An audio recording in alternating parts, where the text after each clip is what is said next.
오늘 지금 강의는 제 12장 디자인 for Quality and Product Excellence라고 하는 거예요. 그리고 이제 제품 개발 프로세스라고 하는 거는 이제 어떤 게 몇 페이지냐? 596페이지. 596페이지. 여러분들 교재 596페이지. 여기 이제 보면은 아이디어가 나오고 이제 아이디어 제너레이션이 있고, 그 다음에 이제 컨셉 개발이 있어요. 그 다음에 이제 프로덕트 프로세스 디자인, 풀 스케일 프로덕션, 그 다음에 마켓 인트로덕션, 그 다음에 마켓 이밸류에이션, 이제 이렇게 되어 있는데, 여러분들이 이제 아이디어가 딱 나오면 이제 컨셉 디벨로프먼트라는 게 아주 중요해요. 그러니까 자동차 같으면은 이제 여러분들이 이제 일본에 이제 가서 보면은, 일본에 이제 도요다의 그 설계 그 쇼룸이 있어요. 거기 딱 들어가면 이제 우리가 한번 생각해 보자. 21세기에 자동차는 어떤 자동차로 가야 되느냐? 갈수록 뭐가 늘어나냐? 노인들이 늘어나잖아. 근데 지금 자동차 설계라든지 이런 건 어때요? 너무 글씨가 작고 해가지고 노인들이 운전하기 굉장히 불편하단 말이야. 그래서 우리 자동차는 누구를 위한 자동차? 실버카를 만들어야 되겠다. 이런 것들이 하나의 아이디어지. 그래서 컨셉은 어떤 컨셉을 디자인하면, 이제 이 컨셉은 뭐냐면 유니버설 디자인이라고 하는 컨셉을 가지고 있어요. 유니버설 디자인이라는 거는 누구에게나 사용할 수 있도록 말하면 이렇게 하겠다. 그러니까 이제 쉽게 설명을 하면은, 이렇게 보면은 글씨를 내가 못 읽어요. 그런데 뭐는 볼 수가 있냐? 이게 형상은 볼 수 있잖아. 그러니까 이제 그 형상으로 이렇게 말하면 이런 걸 나타나게 한다든지 하는 거. 이제 여러분들이 그 도요다의 그 설계 룸에 가 보면은 유니버셜 디자인이라는 것들이 있어. 이게 유니버셜 디자인은 뭐가 필요 없어? 언어가 필요 없죠. 이게 너희들이 이제 알겠지만 화장실은 어떻게 되어 있냐? 이게 남자 모양이 있으면 그냥 화장실 아니야. 남자 화장실이고, 여자 모양이 있으면 여자 화장실이고, 거기 뭐 딴 거 글씨 안 써도 저게 화장실이야. 그거는 전 세계 공통 언어지. 이게 이제 유니버셜이라고 하는 거야. 유니버스라는 게 우주잖아. 우주에서 쓸 수 있는 디자인으로 가야 되겠다. 이제 컨셉으로 가가지고 프로덕트 디자인하고, 풀 스케일 프로덕션이라고 하는 거는 이제 여러분들이 양산 체제로 이렇게 가는 거. 그러니까 이제 제일 처음에는 뭐 하냐면은 목합을 만든다고. 그러니까 이제 그 파일로트 플랜트를 만들고 이렇게 하고, 이제 이렇게 해서 마켓에서 이제 들어가서 이밸류에이션은 이제 이 전 과정을 통해서 여기서 이제 다시 어디로 가야 돼? 일로 넘어가야 돼. 피드백이 돼야 돼. 우리는 항상 PDCA 서클을 굴리니까.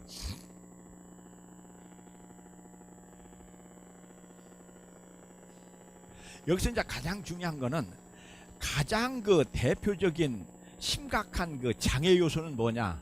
에피시언트한 프로덕트 디벨로퍼먼트 장애 요소는 뭐냐면은 부서 간에 뭐야? 비협조죠. 이게 이제 인트라 오가니제이셔널 코오퍼레이션, 이것이 푸어하다는 거야. 그러니까 이제 너희들이 직장 생활을 할 때 가장 큰 적은 누구냐? 동료야. 또 어떤 때는 동료보다도 어떤 사람이 더 적이야? 여러분들의 지금 클래스메이트가 더 적일 때가 더 많아. 여러분들의 인생을 살아가는데 여러분들의 가장 큰 적은 어디에 있냐? 형제간일 때가 더 많잖아. 왜 연속극 보면은 이복 형제간에 뭐 막 그렇게 그냥 이러고 하고 이런 것들을 많이 보잖아. 그러니까 그래서 여러분들이 그 가장 이제 내가 이제 대표적으로 얘기하면, 학교에서 제일 잘못 배우는 것 중에 가장 대표적인 게 뭐냐? 칭찬은 뭐 한다고? 돌고래를 춤추게 한다라는 미친놈들이 있다. 이거 아니야. 전혀 아니야. 너희들 뭐에 겸손해야 돼? 칭찬에 겸손해야 돼. 내가 이제 너희들한테 한번 시범을 보일게. 얀마, 너 얘 좀 본받아라. 얘 얼마나 열심히 공부하냐? 너 얼마나 얘 반이라도 좀 따라가라 하면 얘를 칭찬하는 거냐? 아니죠. 얘는 완전히 왕따 당하는 거야. 야, 너희들 얘 좀 봐라. 얘 이렇게 열심히 하는데 너희들 맨날 잠이나 자고 이래가지고 되겠느냐? 칭찬은 어떤 때 칭찬은 독이야? 공개적인 칭찬은 독이야. 알았죠? 그때 모으면 안 돼. 이놈이 또 잘난 척하고 싹 한번 돌아보면서 야 나 좀 봐라 이러면 그냥 이는 망하려고 작정을 한 거야. 막정을 한 거야. 그래서 여러분들이 칭찬을 받았을 때 어떻게 해야 돼? 겸손해져요. 겸손해져야 돼. 겸손. 그리고 절대로 내가 얘를 칭찬하고 싶으면 어떡하라고? 저런 데서 복도에서 잠깐 만났을 때 둘이만 있을 때 나 너 참 좋아해 이러고 끝내야지. 애들 앞에서 얘를 공개적으로 칭찬하는 건 걔 죽이려고 작정을 한 거야. 뭔 말인지 알겠지? 알았냐? 얘놈아 너 장가 갔을 때 시어머니하고 네 와이프하고 싸움 붙이는 방법이 뭐냐? 네 와이프를 공개적으로 칭찬하는 거야. 어머니 우리 와이프 음식 잘하죠? 엄마보다 훨씬 더 맛있는데 이랬다가는 작살 나는 거야. 그러니까 무식한 놈들 칭찬은 좋은 거라고 해가지고 시도 때도 없이 막 칭찬하는 거. 뭐 칭찬은 어떻다고? 돌고래도 죽인다 이렇게 배워야 돼. 알겠죠? 춤추게 하는 게 아니고 돌고래도 죽인다. 그러니까 여러분들의 잘 아는 누구야? 이순신을 죽인 사람이 누구야? 진인이라고 그 명나라 수군 제독이야. 명나라 수군 제독이 어떻게 해요? 이렇게 공개석상에서 이순신을 칭찬했어요. 이순신이야말로 조선 최고의 장군입니다. 선조가 기분 좋겠냐 나쁘겠냐? 엄청 나쁘지. 왜? 선조는 어때요? 백성을 버리고 도망간 놈 아냐? 의주로. 근데 이순신은 23전 23승을 했단 말이에요. 그렇지 않아? 그러니까 국민들의 여론이 어디로 가 있어요? 아 이순신이 왕이 돼야 된다 이런 여론이 있을까봐 선조는 전전긍긍을 하는 거지. 근데 그거를 갖다가 누가? 명나라 장수가 이순신이 최고다 해버리면 어때요? 명나라에서 이순신으로 자기 왕을 바꿀지도 모른다는 두려움에 떨 거 아니냐고. 그쵸? 근데 거기서 이순신을 칭찬했다는 거는 이순신 죽이는 그 바로 그 길이에요. 이게 이해되시죠? 여러분들이 이제 이런 것들 해. 그래서 인트라 오가니제이셔널 코퍼레이션 이래서 너희들이 이거 이 회사에 가가지고 이제 산업공학은 주로 뭐 하는 거야? 캡턴이나 이런 혁신을 하는 거기 때문에 내가 이제 이런 얘기를 하면 어떨지 모르겠는데 내가 이제 그 옛날에 품질관리 대상 심사를 항상 나가지 않냐. 나가고 난 다음에 3년 후에 내가 조사를 해봤더니 품질관리 대상을 받은 기업의 3대 특징이 있어요. 첫째는 대상 받고 나면 적자가 난다는 거. 두 번째 특징은 대상을 받고 나면 품질관리 부서가 해체된다는 거. 세 번째는 품질관리 부서에 근무했던 애들이 다 쫓겨난다. 이거 이상하잖아. 왜 그럴까? 품질관리 대상을 받으려고 하는 업체는 되게 어떤 업체냐면 사장한테 맞으면 회장한테 뭔가 잘 보여야 되잖아. 그런데 경영 상태가 나빠가지고 적자가 날 것 같으면 대상을 받아가지고 이렇게 만회하려고 이제 그걸 만회하려고 신청을 하는 업체가 불량 업체들이 많이 신청을 한다는 거고. 두 번째는 그러다 보니까 뭐를 해야 되느냐? 품질 관리를 좀 조작도 하고 뭘 해야 되니까 부서가 막 무지무지하게 커요. 그러니까 맞으면 10명이 헐렁거나 한 20명이나 30명이 막 해가지고 막 이것저것 이렇게 막 물건 맞으면 이렇게 자료를 많이 만들어요. 그러고 나면은 이제 가짜를 이렇게 막 조작을 하다 보니까 그 받은 그 품질 관리 그 이 직원들이 맞으면 그 현장 작업자들하고 트러블이 많아. 가서 막 뭘 지시하고 뭘 해라 뭐라 해가지고 많이 싸우고 그래서 미움을 많이 받아. 그래서 너희들이 산업공학에 너희 아버님이 누구시냐? 요놈아 너희 아버님 성함이 어떻게 되냐? 그래 테일러가 어떻게 됐어? 국회 청문회에 붙들려 가가지고 곤욕을 치렀다. 왜냐하면은 그 산업공학은 기본적으로 혁신을 기본으로 하고 혁신은 어때? 뭐가 있어? 레지스턴스 투 체인지가 있다. 그 변화에 대한 저항이 있단 말이야. 그렇기 때문에 그 여러분들이 굉장히 이런 그 행동을 잘하지 않으면은 굉장히 그 어려움을 자초할 수 있는 이런 요소가 있다는 걸 여러분들이 꼭 해야 되고. 그다음에 컨커런트 엔지니어링이라는 걸 여러분들 옛날에 설명한 적이 있죠. 이걸 뭐라고 한다고? 우리나라 말로는 동시공학. 미국의 자동차를 생산하는데 설계하는데 얼마가 걸린다고? 48개월 내지 60개월이 걸려요. 4년 내지 5년이 걸리는데 도요타는 몇 개월? 24개월이면 자동차 하나 뚝딱뚝딱 만들어요. 왜 그러느냐? 현대 맞으면 미국의 자동차 회사들은 뭐를 한다고? 시퀀셜 엔지니어링을 해. 그러니까 자동차 회사에서 자동차를 다 설계해 놓으면 그걸 갖다 주면 타이어 바퀴는 그때부터 설계하는 거야. 알겠죠? 그런데 일본 도요타는 어떻게 한다고? 자동차 설계하는 팀에 뭐가 들어있어? 바퀴 설계하는 팀도 있고 엔진 설계하는 팀이 있어가지고 동시에 컨커런트 엔지니어링. 알겠죠? 그러니까 속도가 나죠. 그래서 이제 이거를 아까 얘기한다고 뭐라고 했어요? 컨커런트 엔지니어링. 컨커런트 엔지니어링은 이게 말하면 시퀀셜로 이루어지는 게 아니고 동시로, 말하면 부품 업체까지 다 동시로 이루어진다. 이제 이게 컨커런트 엔지니어링이다 이렇게 했고요. 그다음에 이제 식스 시그마, 이제 디자인 오 식스 시그마다 하는 거는 이제 우리가 컨셉을 디벨로프먼트 한다. 디자인 디벨로프먼트, 그다음에 디자인 옵티미제이션, 디자인 베리피케이션, 이거를 이제 식스 시그마적으로 한다. 그래서 여러분들이 옛날에 이제 디메잉 말고 DFSS라는 걸 배웠죠. DFSS는 뭐라고 그랬어? 디자인 포버 식스 시그마. 이제 거기에서는 이제 DMA, DV다. 디파인하고 그다음에 메저하고, 그다음에 이제 이 A가 어널라이즈 이렇게 하고는 그다음에 여기가 뭐야? 임프루브먼트가 아니고 디자인으로 들어가고 그다음에 이제 베리파이 이렇게 해서 DMA, DV다 하는 걸 전번에 설명했어. 그러니까 우리가 이제 이 기존 시스템을 개선하는 데는 DMA, 그다음에 이제 설계를 해야 된다면은 DMA, DV로 이렇게 한다. 이제 여러분들 이걸 꼭 기억해 두고요.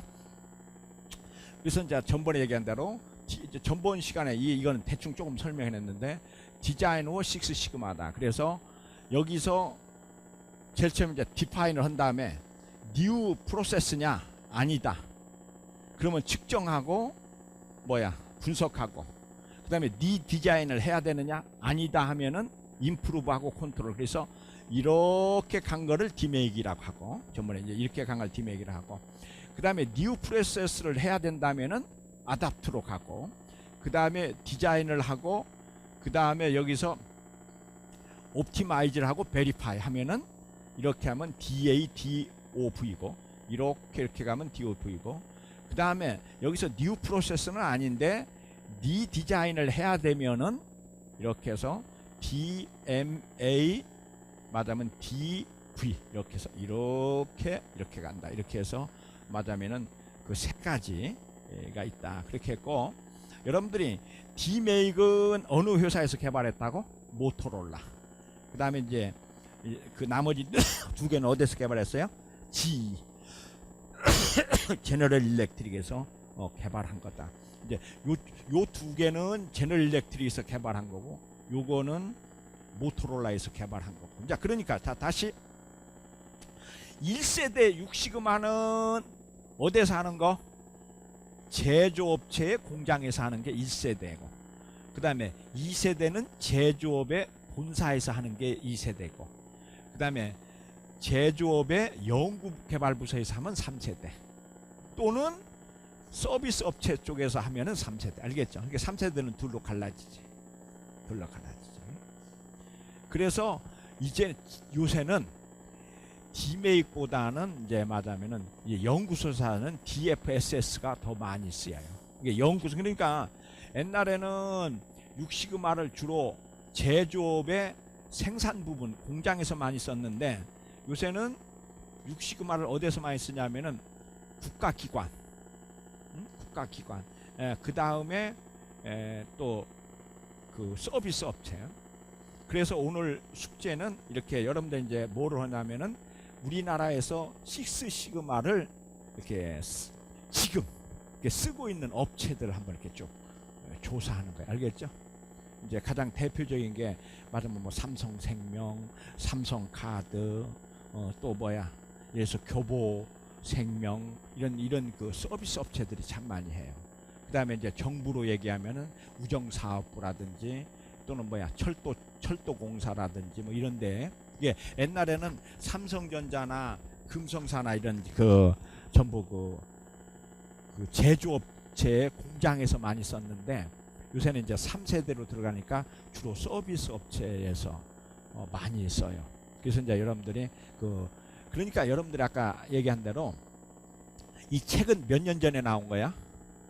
30년 전 아니야. 87년에 나온 거니까 한 5, 6년 전에 나온 거기 때문에 이제 우리나라 이제에서는 어떤데 그런 걸 너희들이 좀 많이 알고 상식을 좀 가지고 이게 너희들이 맞으면은 교부생명에 들어가고 싶다. 그러면 교부생명에서는 요새 식스 시그마라는 걸 하는 거구나. 이제 이런 거를 파악해 두는 게 너희들이 이제 가서 면접 시험을 본다든지 할 때 굉장히 도움이 됐죠.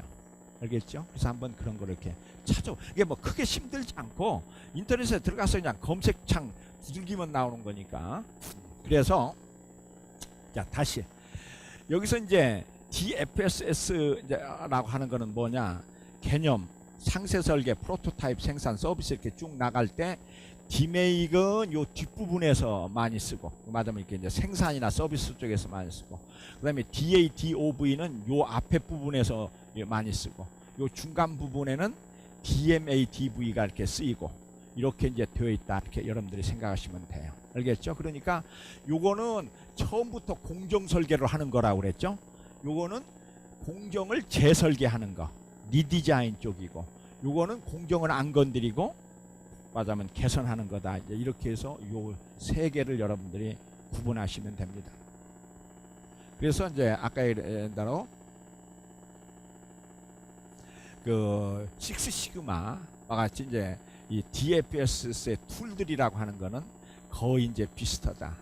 그래서 이제 컨셉을 디벨로프먼트 한다. 이 컨셉이라고 하는 거. 그래서 이제 여러분들이 이제 나중에 이렇게 보면 품질 경영하고 하면은 기억나는 거 뭐밖에 없어요? 컨셉밖에 없어요. 컨셉밖에. 그러니까 자세하게 뭐 이렇게 툴이나 이제 이런 것보다는 어떤 컨셉, 기본적인 거, 이제 이런 거를 기억하는 게 중요해요. 이 컨셉이라고 하는 거, 컨셉 디벨로프먼트라고 하는 거요.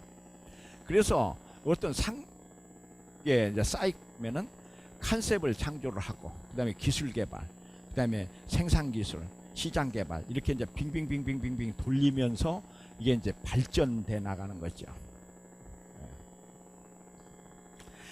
그러니까 컨셉이라고 하는 거는 이런 거야. 맞으면은 자동차다 그러면 뭐 어떤 자동차? 가장 안전한 자동차. 어떤 누구에게?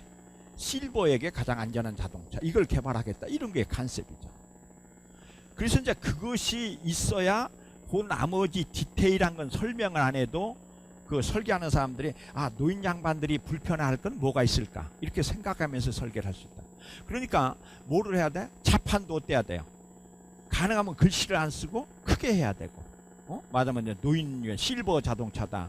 그 다음에 이제 어때요? 실버들은 내리고 뭐하게 하니까 이런 거 하는 것도 좀 무게가 가벼워야 되고, 이게 이렇게 할 때 막 무거우면은 못하니까 이런 식으로 해서 컨셉이 실버용 자동차, 이게 노인들이 운전하기 편한 자동차, 이게 컨셉이야. 아니면 뭐 이제 이번에 도요타에서 이제 하는 게 1등이 그거, 두 번째는 뭐냐면 장애자용 자동차. 장애자들이 맞으면은 어떻게 하면은 운전하는데 편익성을 증대시킬 거냐. 그러니까 일반인들이 타는 자동차하고는 좀 달라야 되겠지. 이제 이런 거를 갖다가 개념적으로 이제 딱 해서 컨셉하다 하면은, 그 다음에 이제 이건 어떤 게 스포츠카, 그것도 하나의 컨셉이죠. 그래가지고 스피드를 즐길 수 있는 차, 맞으면 이런 거, 맞으면 이제 이랬을 때는 설계가 전체적으로 달라지기 때문에 이제 이런 거를 잘 개발하는 게 중요하죠. 이 컨셉을 창조하는 거. 그러니까 일종의 이제 그 너희들이 이제 알아야 되는 게, 요놈아, 소니가 왜 망했다고 그랬어? 소니가 왜 성공했니? 컨셉에 성공한 거예요. 소니라는 게 무슨 의미가 있다고 그랬어요? 음성이야. 그러니까 세계에서 가장 말하자면 좋은 음성을 갖는 라디오. 그게 뭐야? 워크맨. 워크맨. 그런데 요새는 그 음성의 시대가 아니고 뭐야? 광의 시대잖아. 그러면은 벌써 이거는 뒤떨어진 거지. 소니라는 거는 말하자면 광하고는 좀 거리가 먼 거지. 광하고 거리가 먼 거지. 이제 그런 식으로 그 네이밍에 그게 들어있어야 된다는 거야. 그러니까 자, 어느 식당을 갔는데 식당 이름이 뭐야? 카사브랑카야. 이름이 좋냐 나쁘냐? 아니야. 거기서 카사브랑카라고 하면은 이게 뭐를 우리가 상상하냐? 컨셉이 어떤 컨셉이 들으냐? 여자는 좀 야할 것 같고, 그 다음에 술은 양주를 팔 것 같고, 무엇인가 음악은 쿵작작 쿵작작 할 것 같잖아. 근데 딱 들어가 보니까 맞으면은 그 판소리가 나오면서 개량 한복을 입고 막걸리 팔고 앉았으면 그 술집은 망하는 거지. 그렇잖아. 컨셉이 카사브랑카의 컨셉하고 막걸리하고 맞냐 안 맞냐? 안 맞잖아. 알겠어? 너희들이 컨셉이 왜 중요한지. 그러니까 너희들이 어떤 식당을 차리더라도 그 컨셉에 맞게 뭐를 해야 돼? 네이밍을 잘해야 돼. 네이밍. 그래서 그 네이밍하고 그 전체적인 것이 그런 걸 우리가 뭐라고 한다고? CI라고 한다고 그랬죠? Corporate Identity다. CI가 있어야 된다. CI가 중요하다. 이제 이런 것들을 여러분들이 얘기했죠. 그 다음에 이제 다시 얘기한다면 컨셉 엔지니어링. 그래서 이제 우리가 understanding the customer's environment. 그 다음에 이제 이런 것들을 understanding을 requirement에 집어넣고. 그러니까 이제 그래서 컨셉을 제너레이션 하고. 그러니까 이제 다시 얘기하면은 21세기는 뭐의 시대야? 노령화 시대다. 그래서 이제 자동차를 말하면은 고급 자동차들을 되게 노인들이 많이 타더라. 이제 젊은 애들은 돈이 없어서 못 타고. 그러면 고급 차를 노인 취향에 어떻게 맞출 것이냐. 이런 거야. 이런 거. 그래서 컨셉을 개발하지. 그래서 이제 말하면은 그 노인들이 뭔 소리를 싫어해요? 실버라는 소리를 싫어해요. 그래서 이제 뭘로 바꾸자? 시니어, 맞으면 어른들이다 하는 의미로 시니어로 바꿔서 맞으면 시니어 카 뭐 이런 식으로. 근데 너희들이 이름이라는 게 굉장히 중요해. 네이밍. 거기서 풍기는 그 컨셉, 이게 아주 그거 중요하다고. 그래서 이제 이 컨셉 엔지니어링이라고 하는 게 굉장히 이거를 이제 하기가 쉽지 않죠. 그 다음에 이제 여기서 툴스와 디자인 디벨롭먼트를 하기 위한 툴스 중에 이제 여러분들이 알아야 되는 게 QFD라고 하는 게 있어. 퀄리티 펑션 이제 맞으면 디플로이먼트 이제 QFD가 있고, 그 다음에 이제 디자인 포 매니팩처러빌리티. 매니팩처러빌리티라고 하는 거는 뭐냐면 이런 거예요. 이 설계가 어때야 돼? 제조하기 쉬워야 돼. 너무 막 날카롭고 막 이러면 이거 깎기가 굉장히 어려워서 안 돼. 알겠죠?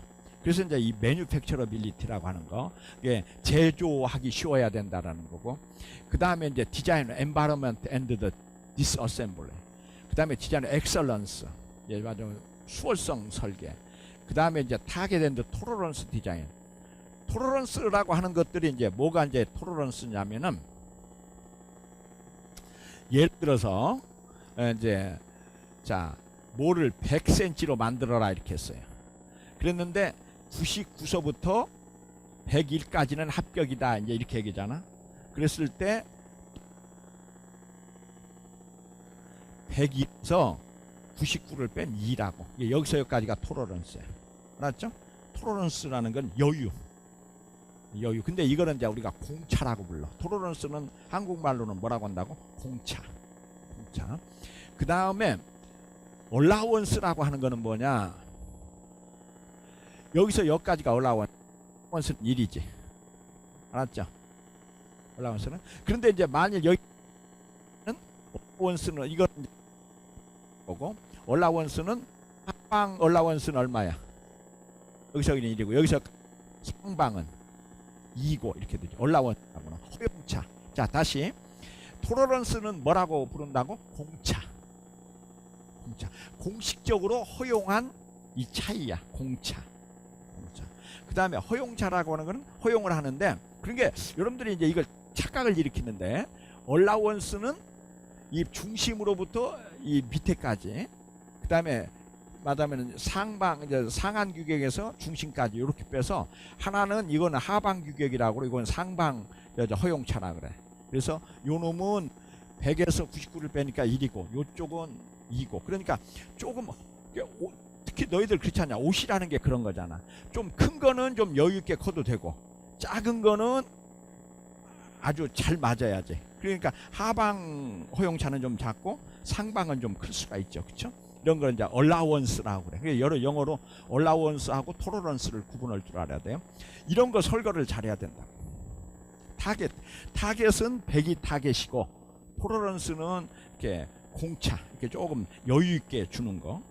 그런데 이제 여러분들이 설계에서 왜 공차하고 allowance가 중요하냐면, 공차를 넉넉히 줘버리면 어떻게 되냐, 만들기는 쉬운데 제품의 품질이 떨어지고, 너무 타이트하게 해주면은 어때요? 품질은 좋아지는데 작업성이 어려워지고, 그냥 너무 빡빡하게 주면은, 그래서 이 설계가 아주 중요해요.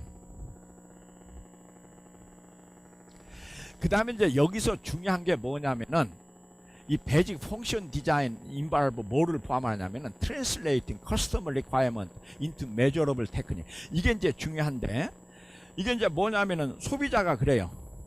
여보시오, 저 휴대폰은 어땠으면 좋겠냐? 그러면은 요놈이 뭐라 그래? 그 팍팍 터졌으면 좋겠다 그래. 팍팍 터졌으면 좋겠다는 거를 어떻게 설계하냐 이거야지. 팍팍 터진다는 거. 그러면 그것을 어떻게 해야 돼? 커스터머의 리콰이어먼트, 팍팍 터진다는 거를 메저러블 테크니컬 리콰이어먼트로 바꿔야 돼.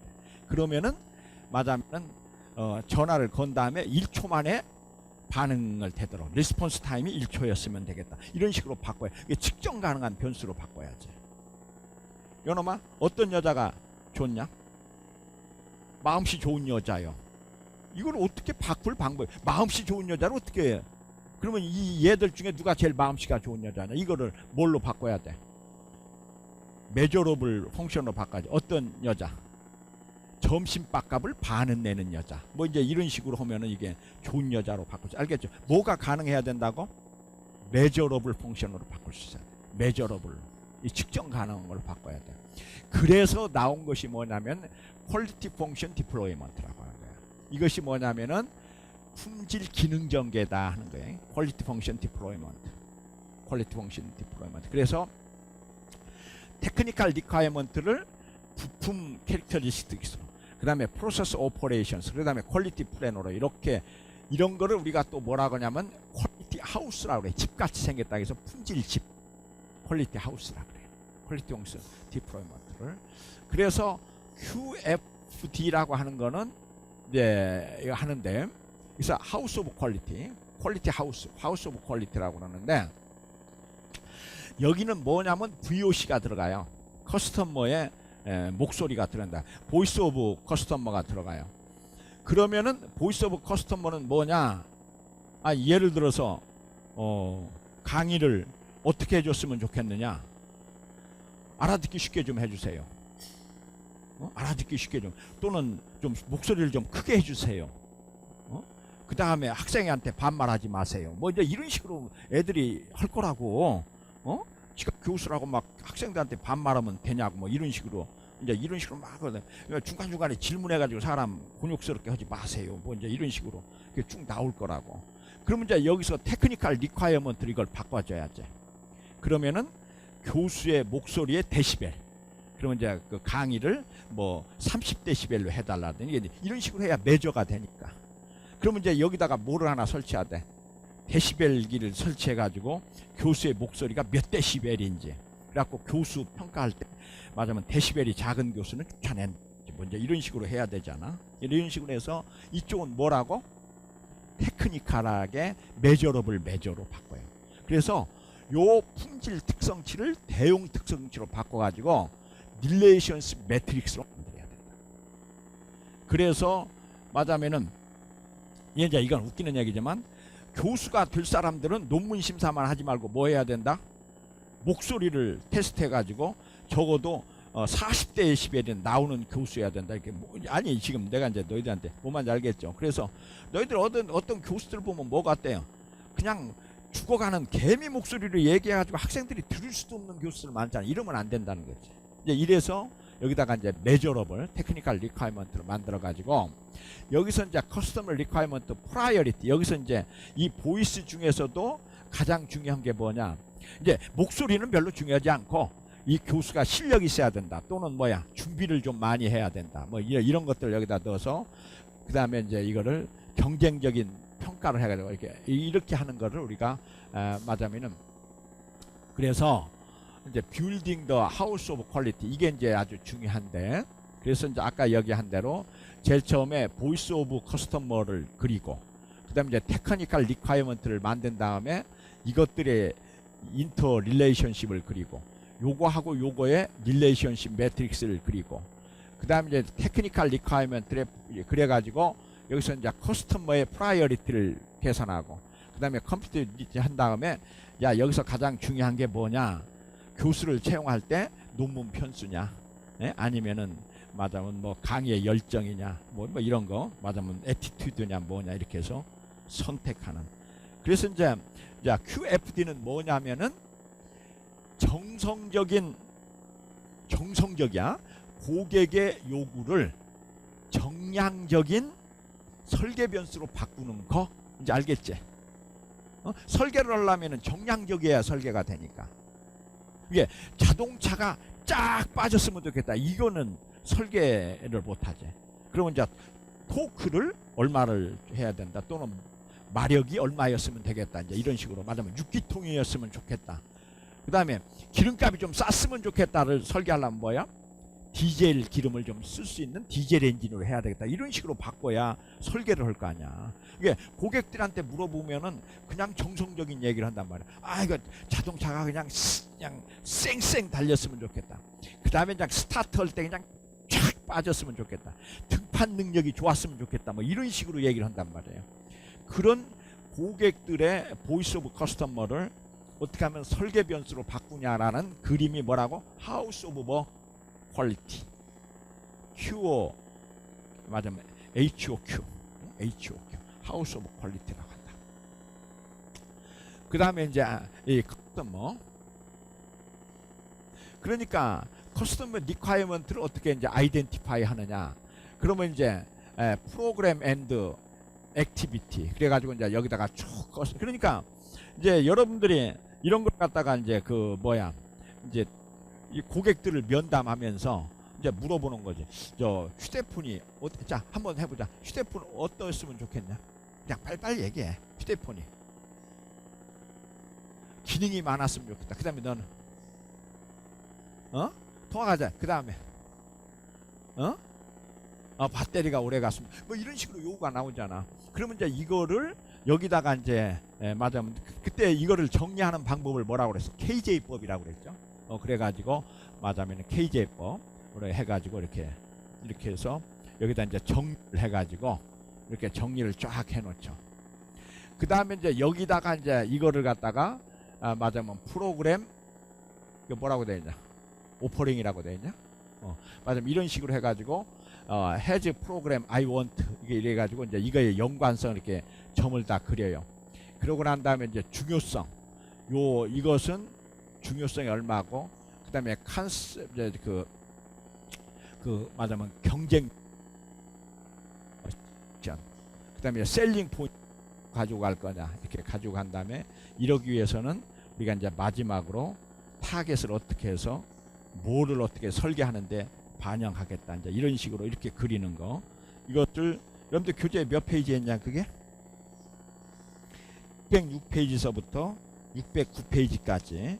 그래서 이제 610, 그 다음에 거기 이제 12 이렇게 쭉 맞으면은 이 교재 이렇게 보면은 품질 기능 전개를 하는 것들이 이렇게 쭉 나와 있어요. 그렇게 해가지고 맞으면 고객들의 요구를 뭘로 바꿔줘요? 설계 변수로 바꿔서 설계의 포인트. 그러니까 내가 이제 옛날에 대우자동차에 갔어요. 지금 이제 GM 이제 그 자동차가 가가지고 GM의 가장 큰 문제점이 뭐냐? 이제 이걸 알아야 돼요. GM의 자동차는 뭐가 많이 들어가냐면은 기름이 많이 들어가요. 연비가 나빠요. 그런데 GM에서 뭐라고 선전해요? 우리 자동차는 경제적입니다 하면 이건 사기야. 그래서 내가 이렇게 하라고 그랬지. 저희 GM 자동차는 타 자동차에 비해서 기름이 많이 들어가는 건 사실입니다. 아, 이거 진실이니까. 그런데 왜냐하면요. 왜냐하면은 저희 자동차 회사는 고객의 호주머니보다는 목숨을 중히 여긴답니다. 그래서 철판이 타 자동차에 비해서 조금 두껍거든요. 그러다 보니까 아무래도 차체가 좀 무겁고, 차체가 무겁다 보니까 기름이 좀 더 들어가는 것은 사실이지 않겠어요? 여러분들의 목숨이 둘이 아니시라면 저희 차를 사보세요. 어떠냐? 적당한 약점을 노출하면서 자기의 강점. 그럼 이제 얘네들은 고객의 무슨 요구에 방점을 찍는 거야? 안전에 대한 요구. 그러니까 우리 와이프 보고 가서 차를 하나 사오시오 그랬어요. 그랬더니 대우자동차를 사왔어. 아, 여보시오, 현대자동차 같은 데가 좋은데 왜 그걸 대우를 사왔어? 그랬더니 아, 여보, 당신이 몰라서 그렇다. 왜 그러냐면은 그 이제 그 대우자동차에 가니까 그 판매원이 뭐라고 얘기했냐면, 사모님 그 자동차는 충돌이 전면 충돌보다는 측면 충돌이 더 위험한 거 아시죠? 우리 와이프가 이제 잘은 몰라도 안다 그래. 그런데 현대 자동차는 맞으면 전면 충돌에만 신경을 쓰고, 맞으면 측면 충돌은 신경을 별로 안 썼답니다. 기아 자동차는 앞에 두 문짝 있죠. 앞문짝에만 그 충돌했을 때를 위해서 했는데, 저희 대우자동차는 모든 문짝의 측면 충돌에 대비했습니다. 사모님 차 어디에서 타세요? 뒤쪽에 타시죠? 그래도 우리 대우자동차는 뒤쪽에 가서 누가 박아도 가장 사망률이 낮습니다. 사모님 살고 싶으면 저희 차 사보세요. 어느 차 살 것 같냐? 대우차 사죠. 그래서 이제 이런 걸 뭐라고 그래? 셀링 포인트라고. 알겠죠? 파는데 강점을 어디다 두겠다. 그게 안전, 그것도 측면 안전, 이런 식으로 이게 이제 두는 거죠. 그럼 어떤 차는 또 뭐야? 맞으면 연비가 적게 들어간다. 또 어떤 차는 뭐 이제 뭐 이런 식으로 그렇게 할 수 있겠죠. 그래서 여기서 이제 너희들이 이제 보는 식으로 여기서 이제 세일즈 포인트라는 게 그런 거야. 우리는 요거를 앞세우겠다. 이 세일즈 포인트로 나가겠다. 그래서 여기서 이제 그 맞으면 기능 전개를 요거 5개를 중점적으로 하겠다. 그래서 우리는 맞으면 측면 충돌에 대비하기 위해서 뒷문짝에도 강철판을 대겠다. 뭐 이런 식으로 설계가 나와야 되겠죠. 알겠죠? 맞으면 이제 이런 것들이 뭐라고? QFT, 퀄리티 펑션 디플로이먼트, 품질 기능 전개다, 이렇게 얘기해요. 그래서 4개 링크되는 하우스 오브 퀄리티는 이거는 이제 테크니컬 리콰이어먼트, 이게 커스터머 리콰이어먼트를 테크니컬 리콰이어먼트로 바꿔주는 거, 테크니컬 리콰이어먼트를 부품 특성으로 바꿔주는 거, 부품 특성을 공정 작업으로 바꿔주는 거, 공정 작업을 품질 관리 계획으로 바꿔주는 요 4개를 합쳐서 품질 기능 전개의 4가지 도표라고 해요. 알겠죠? 이거 요거는 이제 여러분들이 교재 나중에 그거 하나하나 다 읽어보기 바래요. 그 다음에 이제 여기서 디자인 포 매니팩처러빌리티라고 하는 거는 뭐냐면은, 디자인 포 DFM은 디자인 포 매니팩처러빌리티라고 하는 거는, 설계하는 사람들은 대개 뭐를 한 적이 없어요? 현장 경험이 없어요. 그래가지고 설계한 대로 현장에서 작업을 못해. 그래서 그 작업이 쉽도록 설계하는 거, 이게 이제 맞으면은 이 DFM이다, 이렇게 하죠. 그 다음에 이제 디자인 포 엔바이러먼트, 이게 DFE, 디자인 포 디스어셈블리. 이제 이런 것들이 이제 뭐냐면은, 디자인 포 엔바이러먼트라고 하는 거는 지금 저 이동우 교수가 아마 그 전공하는 분야 중에 하나인데, 뭐냐면은 그 나중에 자동차를 다 쓰고 난 다음에 뭐 해야 돼? 폐차 처분을 할 때 그러니까 이제 너희들이 이렇게 보면은 이제 이런 게 있어요. 이 종이 같은 데다가 비닐로 코팅한 종이들이 있어. 그죠? 이거는 재생이 안 돼. 태울 수밖에 없어. 이게 종이 같으면 이거 녹여서 다시 맞으면 재생 종이가 되고, 근데 여기 이렇게 비닐로 코팅을 해 놓으면 이게 이런 걸 안 쓰는 거지. 그러니까 여러분들이 플라스틱도 재생할 수 있는 플라스틱이 있고 재생 못 하는 것들이 있어요. 그러니까 이제 제일 자동차에서 뭐가 많이 나와? 폐타이어. 이거는 아무 데도 못 써. 태울 수밖에 없어. 그래서 이제 요새는 뭐 하냐? 폐타이어 가지고 그걸 해가지고 왜 이런데 왜 길에다가 이렇게 깐다든지 이렇게 하는 거 뭐 이런 것도 하고 이제 그러긴 하는데, 그래서 자동차를 다 쓰고 난 다음에 어떻게 하면은 이거를 맞으면은 재생을 할 수 있느냐라든지, 또는 이제 설계할 때 요새는 제일 많이 하는 것 중에 하나가 뭐야? 연비를 좋게 하는 것도 환경 설계 중에 하나죠. 그래서 기름을 적게 떼야 맞으면 탄산가스를 배출을 덜 하니까 뭐 이런 거라든지. 그래서 이 자동차 같은 걸 설계할 때 환경 쪽, 요새 이제 이쪽이 많이 되고, 그 다음에 이제 여기서 디자인과 디스어셈블리, 이걸 나중에 다 쓰고 난 다음에 이렇게 분해할 때 분해하기가 쉬워야 돼. 너무 이게 맞으면, 그래서 여러분들이 가능하면 왜 나사로 이렇게 조이고 하는 것들이 디스어셈블 하기 쉽게 하는 거예요. 거기를 용접을 해버리면은 디스어셈블리가 굉장히 어려워지니까. 이제 이런 것들. 그 다음에 이제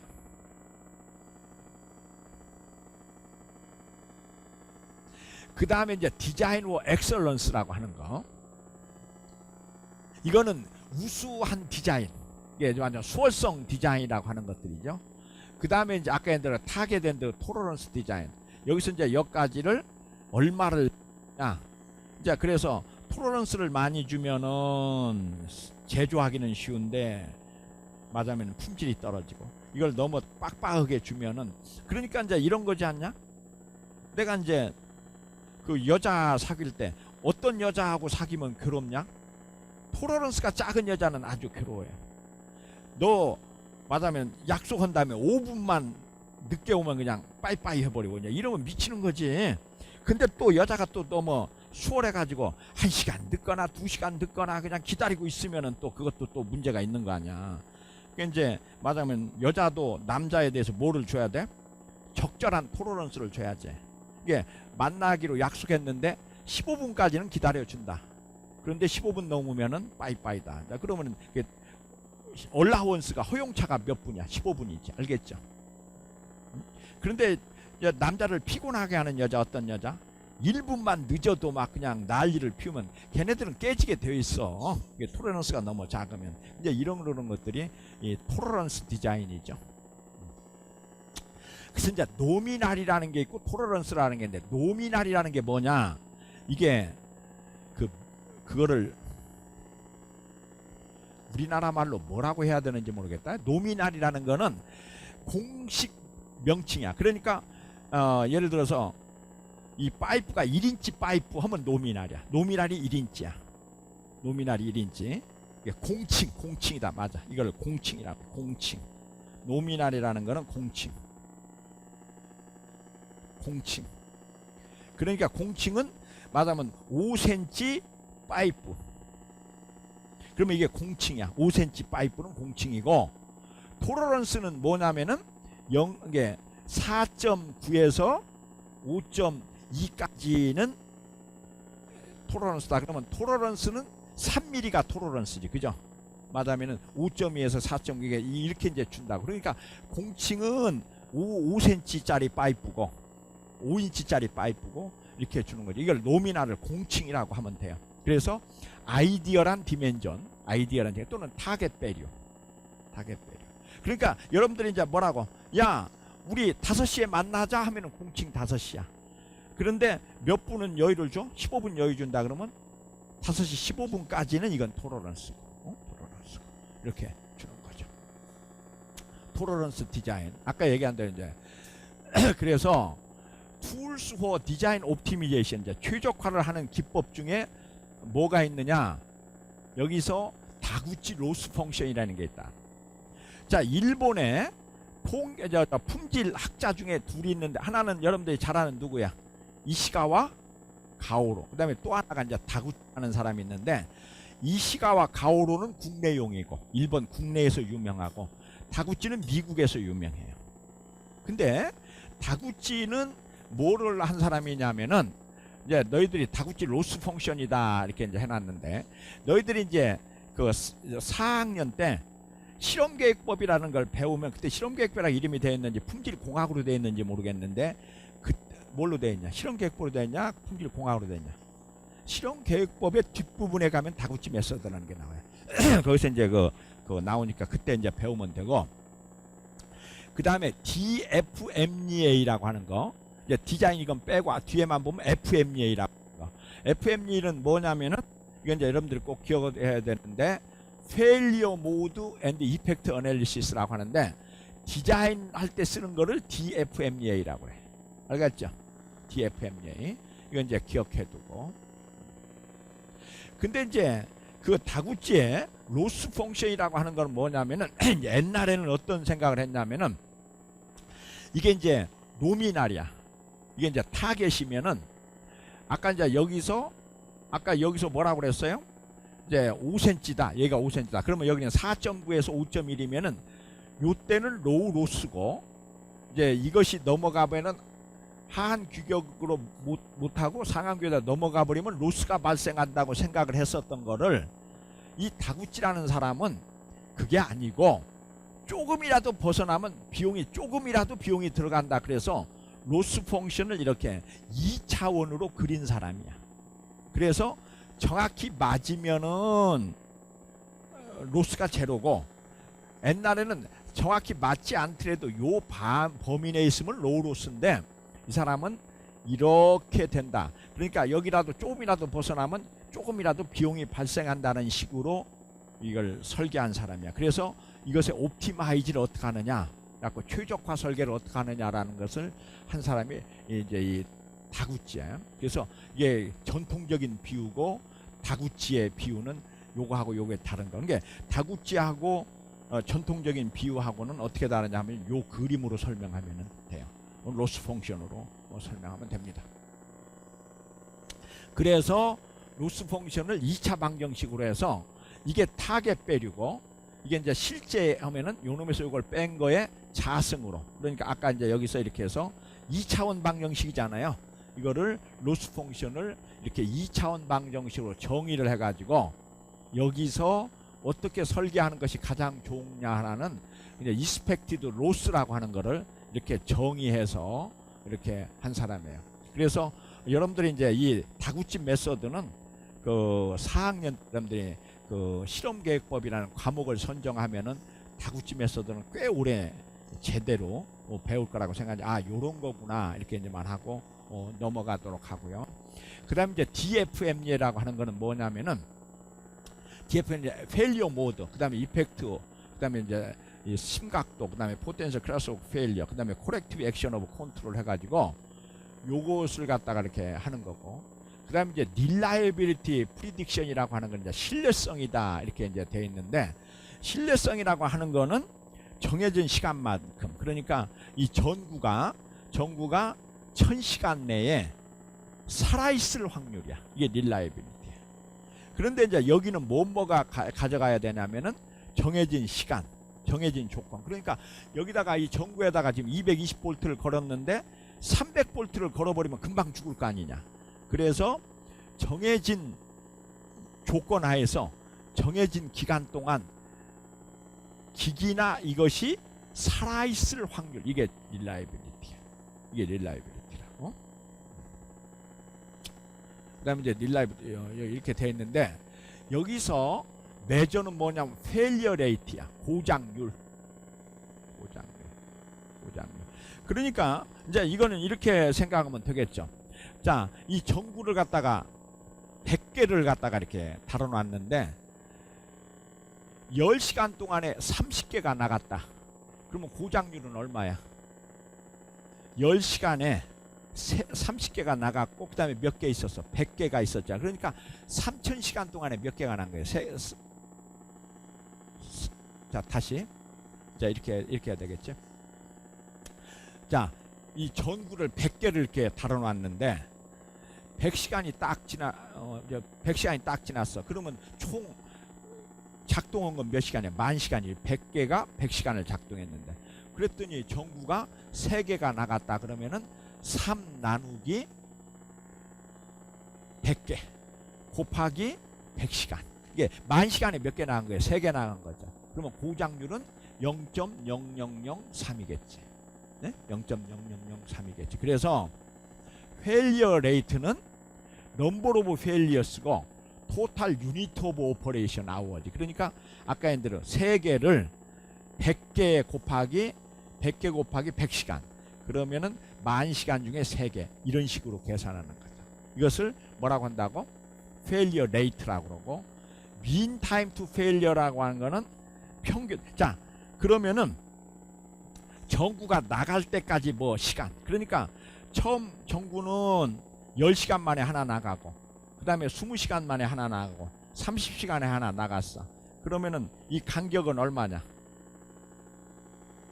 10시간, 20시간, 30시간, 60시간에 몇 개가 나갔어요? 3개가 나갔으니까 60을 3개로 나누면은 20시간마다 하나씩 나가는 거죠. 그러니까 이 평균 시간 투 페일리어, 이게 민 타임, 이게 평균 시간, 고장 날 때까지의 평균 시간 또는 고장 간 평균 시간, 민 타임 비트윈 페일리어, 이거는 몇 시간이라고? 20시간이 되겠죠. 알겠죠? 그러니까 아까 얘기한 대로 고장 간격이 10시간, 그 다음에 20시간, 그 다음에 30시간에 하나하나 나가서, 그러면 3개 나갈 동안에 몇 시간 걸렸어? 60시간 걸렸으니까 60 나누기 3 돼서 하나 나갈 때까지 평균 시간은 20시간이더라 라는 게 mean time to between failure 또는 mean time to failure. 이 mean time to failure하고 요건 어떻게 다르냐?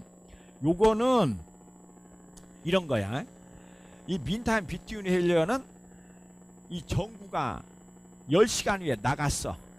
그러면 내가 새 걸로 바꿔 꼈어. 그러고 나면 또 나가. 그러면 이게 비트윈이 되고, 투 타임이라는 거는 맞으면 이게 여기다가 100개를 달았더니 첫 번째 떨어진 놈은 10시간 만에 떨어지고, 두 번째 떨어진 놈은 20시간 만에 떨어지고, 세 번째 떨어진 놈은 30시간 만에 떨어졌어. 그러니까 이거는 비트윈이 아니지. 그냥 동시에 이렇게 일어나서 그래서 그때는 민타임 2라고 그러는데, 이거는 그냥 둘이 혼동했어요.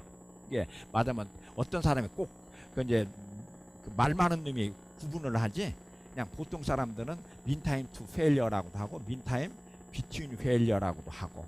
이거는 무슨 뜻이야? 평균 고장간 시간. 평균 고장간 시간. 위에 거는 고장률 이렇게 얘기를 해요.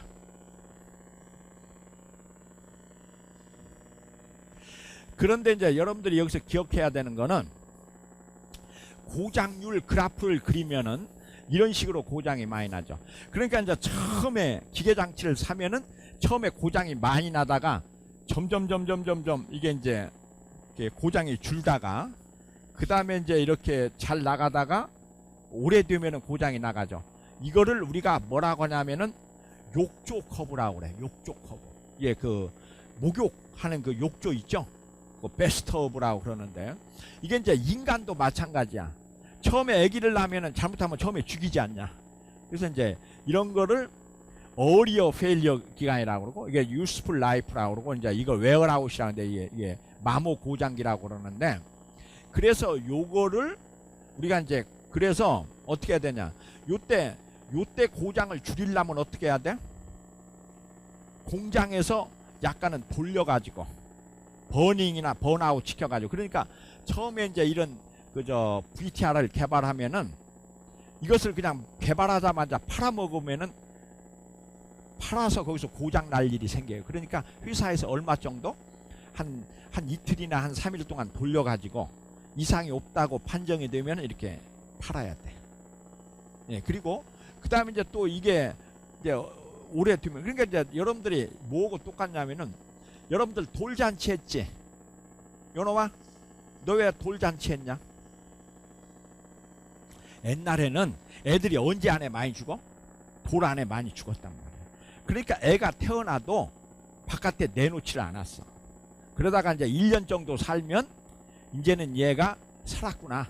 이게 동네 사람들 우리 집 애 이제 살았어요. 와서 봐주세요 하는 게 도리야. 그 다음에 이제 60 오면 회갑잔치라죠. 왜 회갑잔치를 왜 하냐? 이제 60 넘으면 옛날에 많이 사람이 죽었잖아. 그러니까 뭐라고? 우리 아버지 돌아가시기 전에 와서 봐주세요. 이게 회갑이야. 이게 이제 요 포인트가 이게 회갑이고 요게 뭐야? 돌잔치. 이게 인생이나 기계나 거의 똑같아요. 이렇게.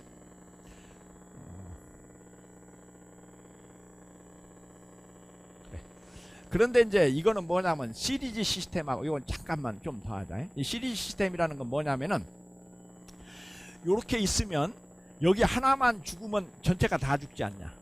그래서 이게 우리가 이제 직렬 시스템하고 병렬 시스템이 있는데, 직렬 시스템은 어떤 거냐? 하나만 죽어도 전체가 다 죽어버릴 때 직렬 시스템이라고 해요. 그러니까 말하면은 부품이 두 개 있는데 요놈이 0.9 신뢰도가 0.9개 요놈이 0.9면은 이 시스템의 신뢰도는 얼마겠냐? 0.81이지. 둘을 곱해야 되니까 0.9 곱하기 0.9를 해야 되니까. 그런데 병렬 시스템은 뭐냐면 이 중에 하나만 살아있으면 전체가 살아있는 거야. 그러니까 어떻게 해야 되냐면은 이 시스템의 신뢰도를 구할 때는 어떻게 하냐면 1에서 다 죽을 확률을 빼면 돼. 그러니까 이놈이 0.9고 요놈이 0.9면은 둘이 다 죽을 확률은 얼마냐?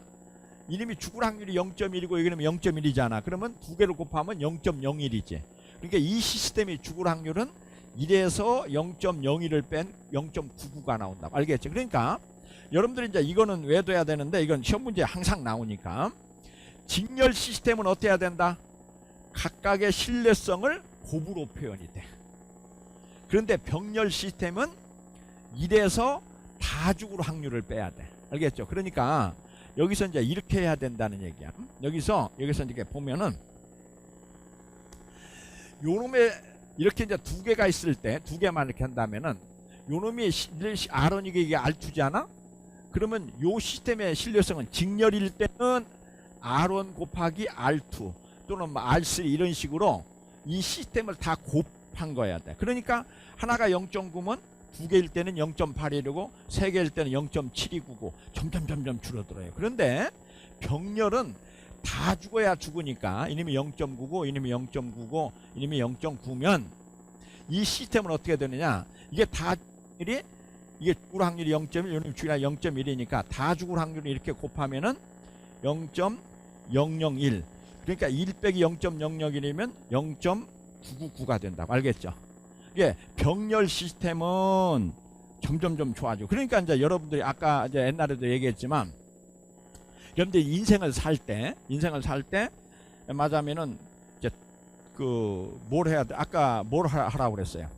맞으면은 회사도 열심히 하고, 그 다음에 박사학위도 받고, 밤에 야간 공부도 하고, 기술 자격도 받고, 이제 이렇게 해서 이 세 개가 다 망해야 망하는 거잖아. 네 개가. 그러니까 인생이 망할 확률은 병렬 구조로 가는 거고, 그냥 여러분들이 회사만 다니면은 잘못하면은 맞으면 이게 이제 안 되는 거지. 그렇죠? 그래서 무슨 구조로 가야 된다고? 이렇게 하는 것을 우리가 무슨 설계라고 한다고? 중복 설계. 인생의 중복 설계를 하라 뭐 이랬잖아요. 중복 설계. 중복 설계는 병렬 설계를 하는 거야. 그러면 병렬 설계라면은 맞으면은 1 빼기 다 죽을 확률을 곱하는 거. 알겠죠? 요거 꼭 기억해 두세요. 이렇게 이게 이제 릴라이빌리티의 설계법이다 이렇게 되어 있어요. 그래서 이제 디자인 리뷰.